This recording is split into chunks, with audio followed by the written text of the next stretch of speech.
Hey everyone, welcome back to New Release Today. I'm Bradden Ford, and thank you for joining us as we're just interviewing amazing new Christian artists, helping you discover some amazing music. And today we're here with another personal favorite of mine, one that came out of nowhere and has released two songs so far that have blown my mind. Laura, how are you doing? Hello, I'm doing great. How are you? I'm doing well. It's been a long day, but excited I'm here talking with you. We get to just dive into all your story, your music, and help people discover who you are. I'm excited for this. Yes, thanks for having me. So great. Of course. For those who don't know who you are, can you introduce yourself really quick and give them a rundown on who you are, just for introduction? Yeah, absolutely. My name is Laura Williams. I'm a 21-year-old Christian music artist from Pennsylvania.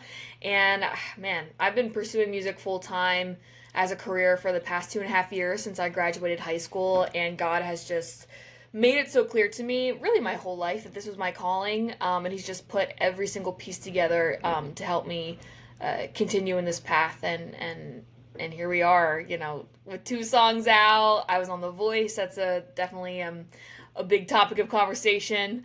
And yeah, I'm excited to dive in and tell you about how God has just worked so much in my life on this musical journey. So Definitely, yeah. I remember discovering you on Instagram Reel with your first single and just completely mind blown. I love the song. It's just so well. Your voice is incredible as well. And just like, I was surprised when I went to your page and saw, I feel like I shouldn't have been surprised because you have that voice that you were on The Voice. So, what was it like being on that show, just going out there, sharing your heart, especially such a huge audience like that? What was that experience like? Oh my goodness. Well, I always say it was the best experience of my life because it really was. It's a pretty long process. People don't really realize, but that 2023 was like the year of The Voice for me. Prepping to go out there and flying out there in the summer. It felt like being Hannah Montana because like you couldn't really tell anybody what you were doing out there, and you were out in LA. Like I flew across the country. I was 19. I was by myself. I never really traveled anywhere by myself, and I was out there. It was like a dream. All the people that you meet, you're all up in a hotel together, just jamming and getting to know one another. And you do wardrobe, you do band rehearsals, all this really cool stuff, and it's a dream. Hmm. Wow, that's amazing. And like the from your first audition in there, just blowing everyone's mind with that. What was that experience like being on that stage and just sharing your heart like that? Oh my goodness. So it's really crazy because from the moment that I got kind of like the hey, like, do you want to be on The Voice? I was actually a DM from a talent scout, and it was like the strangest thing ever. I thought it was a scam. It was so funny. Like from the moment I got any sort of inquiry about it, it was like this overwhelming peace, like God's peace, and I just knew that this was his path for me and his journey for me. And usually like I struggled with stage fright a lot in my earlier teen years and stuff like that. But with this it just felt like so evidently God's plan for me, and I kind of went into it and I kind of had this mindset where it was like I can either be really nervous and bent out of shape and all this stuff, or I can just rest in the fact that like this is exactly where I'm supposed to be right now, and this is my life, this is my calling, this is my career. And it was kind of easy to settle into that mindset. And but it's, I mean, hey, it's scary. Like you get called out super early in the morning.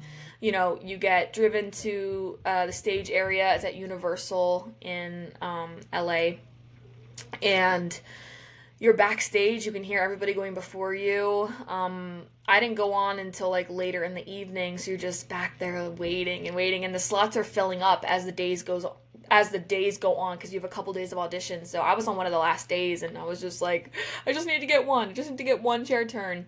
And then they put you in this back room, and it's like next artist in 3, 2, 1, and then you walk out. It's all the lights are down. It's so quiet, and the live band behind you like starts, and you got to be on your cue, and you just gotta do it. I remember saying to myself like, I just need to get the first line, just get the first line out, and then the rest will be good. And got the first line out. Gwen turned, and it was just like after that moment, a lot of people, I remember a lot of my friends were like, man, I was like so nervous after that moment. But for me, I don't know, it just was like, okay, yep, I'm good, I'm solid, this is all I needed was one chair. So now I can just relax and go throughout the rest of the song. And I couldn't even look at them though because I was like, oh, this is so nerve wracking. I can't look at them. I didn't even look at them till the end, and it felt like not even real. Even now looking back, I'm like, I can't believe that happened. But yeah, it was so cool. And then you talk to them for like 20 minutes after, and people are always like, I did not know that you talked to them for that long. I was like, all right, just gotta focus on singing, just gotta focus on singing, and then I had to talk, and I was like, oh gosh. But it was so fun and so funny. And my first choice was actually Reba McEntire. She was on my season. It was her first season, and but then when you get on that stage, everything kind of changes. And really, it was Gwen Stefani and Niall Horan who were fighting the most for me, and Niall kind of just stole the show. So I ended up picking Niall. But yeah, it was great. Wow, that is awesome. Yeah, I'm someone who I love music, but I don't have the voice. So when I imagine that experience, that's something I would not do. But I love it how it works. Like you, like God put you on that stage for a reason, and He used that moment especially. And like even now in your career, you've released two songs now, incredible ones. I know I keep raving on how amazing they are because for all those who haven't listened to them, "Who Jesus Is" and "Hurts Right Now" are mind blowing, amazing songs. What was it like, releasing your first song, Who Jesus Is, after this experience? You're reeling from all that and then to releasing that song out there to the world. What was that like? Yeah. Oh man, so let me back up a little bit. Literally, um, it was like a couple weeks after I was eliminated that I went down and we actually wrote Who Jesus Is and Hurts Right Now in the same week. It was the same week of rights. But I grew up in a Christian household. I fell away from the faith for a while, and I rediscovered Jesus when I was around 17. I'd gone through a lot in my childhood, a lot of bullying and eating disorder, just like all of these ups and downs like we all have. And my senior year came along, and I had worked really hard in high school because I was like, I'm gonna go to college. Like that's just my next step. I really liked school. I was good at school. I thought I was gonna be like a STEM science major, so it's kind of like a really big switch. But I just remember my senior year coming and nothing felt right. I really couldn't picture myself doing anything else other than music and singing because it was just innate for me. And I remember just praying, like, God, like, how can this not be the calling over my life? And I remember saying to my mom, like, if I can't be a singer, I guess I'll go here and I'll do this. And so spring comes along, it's right before you have to commit during your senior year. And I'm just prayer journaling and I'm like, God, just, you know what, put my music career in your hands, whether it's what I want or not, right? I didn't think anything of it. And then that night, he literally placed the opportunity of a lifetime in my lap. And I got reached out to by this agency that wanted to manage me full time for not just any music, but for Christian music. And so it was just like this moment where I was like, oh my goodness, God, okay, I see what you're doing. I see how you're working. And I'm the most indecisive person in the world, but I knew that this was God's path for me. So immediately I deferred from college. And I took the summer after high school to really think about what genre I wanted to do because my whole life I saw myself as a pop artist. I loved writing pop. I love writing. Songwriting is like my thing, and I love it. I think I like performing, singing, songwriting. It's like all like the trio that just resonates so much with me. And so I wasn't sure, and I was like, God, like Christian artist. That I don't know if I want to do that. I felt like I would be in a box, and stuff like that, but I realized two things after that summer. One, God's plan for me was way better than anything I had planned for myself or thought that I wanted. And two, no matter what I wanted to do in my life, I wanted to show people who Jesus is. And those two sentences, those two key points, were actually what I said in the writing room. My very first day of rights, I was in a co-write with AJ Pruitt and Paul Duncan. And I had said that, and they were like, "Who Jesus is." That's a good song title. So we kind of ended up writing the song of my life, the song of that choice of I'm going to be a Christian artist, like I'm putting away these other dreams that I thought I had. Now fast forward to now, I couldn't be more glad that I did that because and I was just thinking about this the other day, like ministry, being active in ministry is just like it keeps you in line. It keeps you in check with the Lord. It exposes the parts of you that can often be hidden in other professions and stuff like that. Like it really just it shines a light on like the life that you lead, really. Like and you have to be really in tune with the Lord and walking with him, and it's a challenge for me and it's a discipline for me to do so, but it's like it's so worth it, and I'm so glad that I did it. And especially now, Christian music is becoming so versatile, so dynamic. Like there's so much happening with it, and I feel like God has big plans to kind of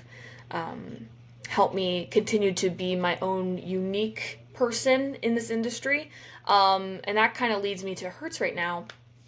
Later that week, it was actually the last set of rights that I did, and that was with Jonathan Gamble and Benji Cohort, and I had actually just gotten broken up with 3 weeks before I left for The Voice, and it was just like this weird paradox that I was in of like trusting Jesus, knowing He has good plans for me, but also being overshadowed by pain and heartache and hopelessness. And that's kind of like how that song originated. It's that paradox of like God, like, it's like an honest conversation with God, just being like, this hurts so bad, but I trust you, but like I need your help, and I'm gonna be honest with you about the ugly right now. And you know, after writing that song, it was my favorite for sure. And but I didn't really know about releasing it. I feel like sometimes there's a stigma around the songs that you can release and like what's going to be number one, what's going to be able to go on radio, all of these things. And so after we released Who Jesus Is as my debut, I loved it. I thought it was a perfect debut. It's, the story of my life and how I got here. It was great.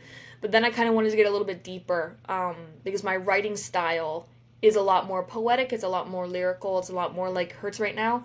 But I just was so discouraged, and I felt like I can't put out anything like that. Like nothing. It's not gonna do well. X, Y, and Z. Blah blah blah. I have to fit. I have to fit this stereotype.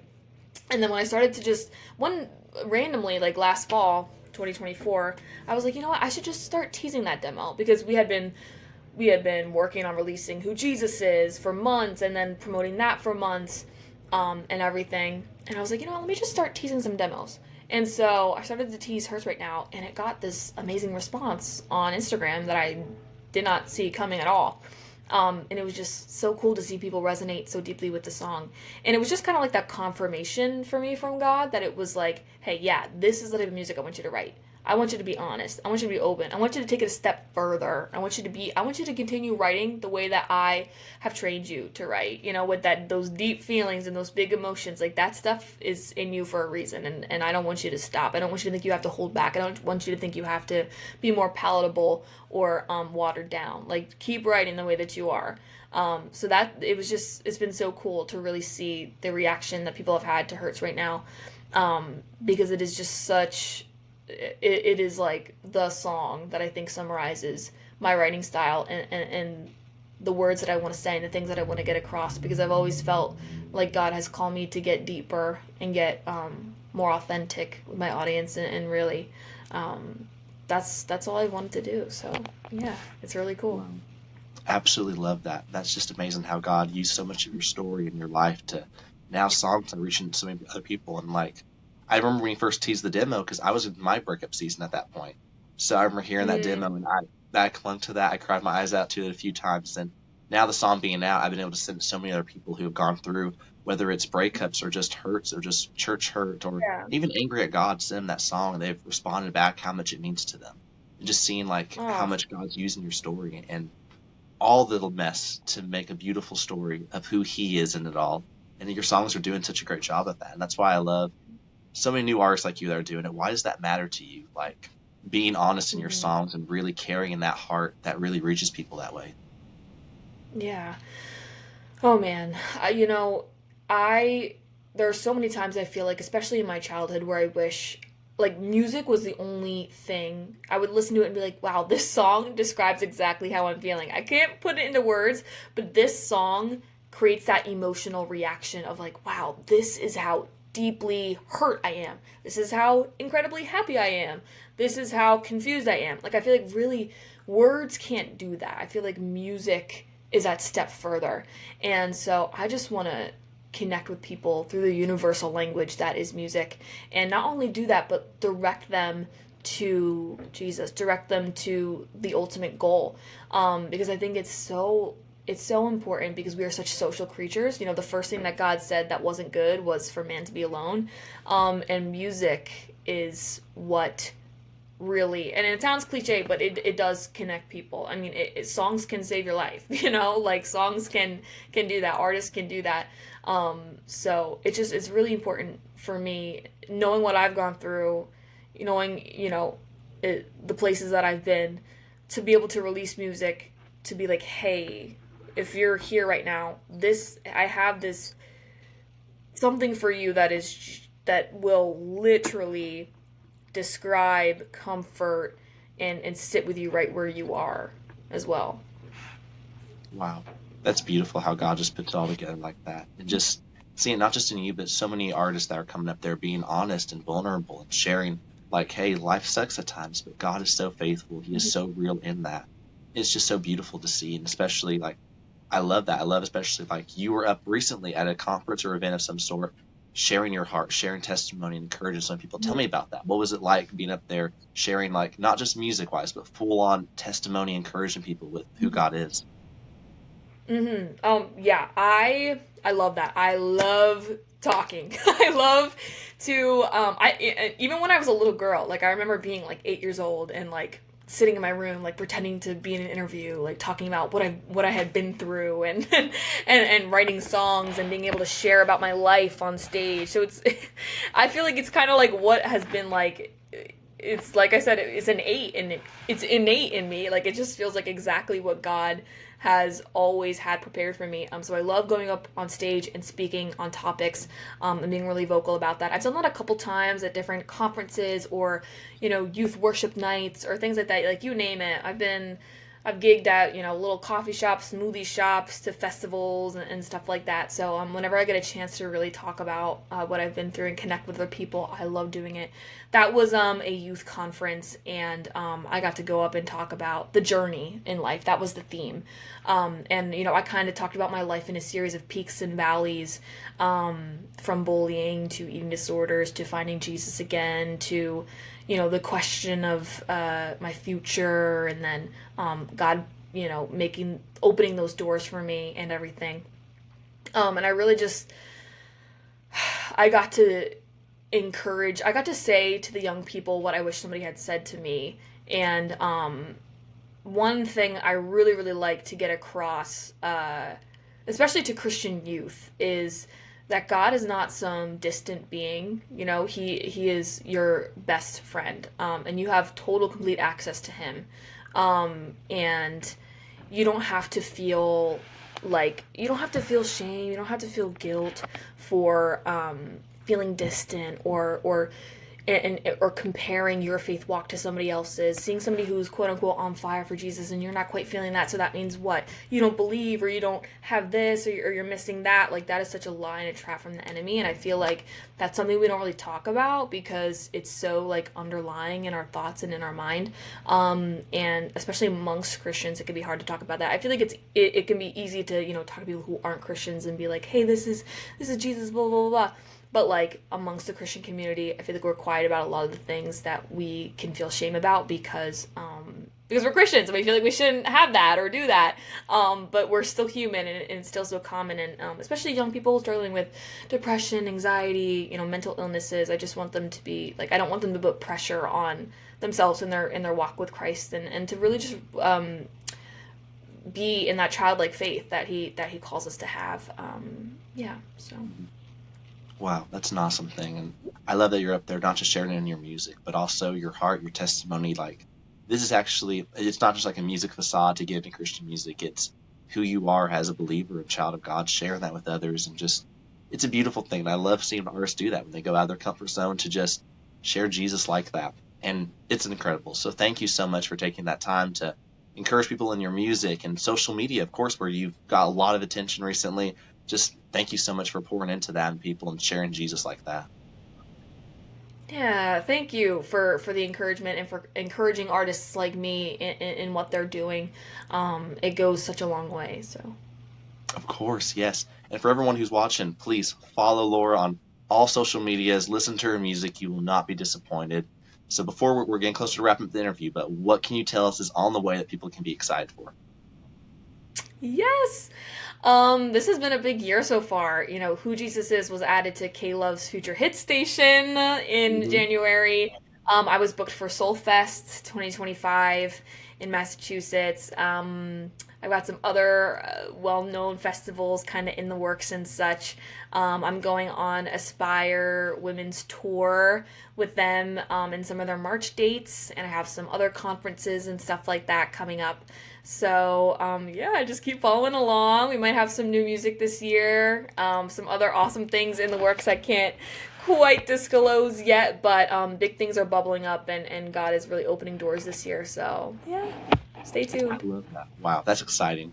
So for everyone who's watching, if she's in an area near you, go see her. Go see her at Soulfest. All the things happening, and then stay updated on your socials, your website, all the things. And like, it's incredible. I tell people all the time where there's so many new artists out there releasing amazing music, but when you get to know their heart and get to know that it's genuine like that, it's an amazing thing. So everyone, follow Laura.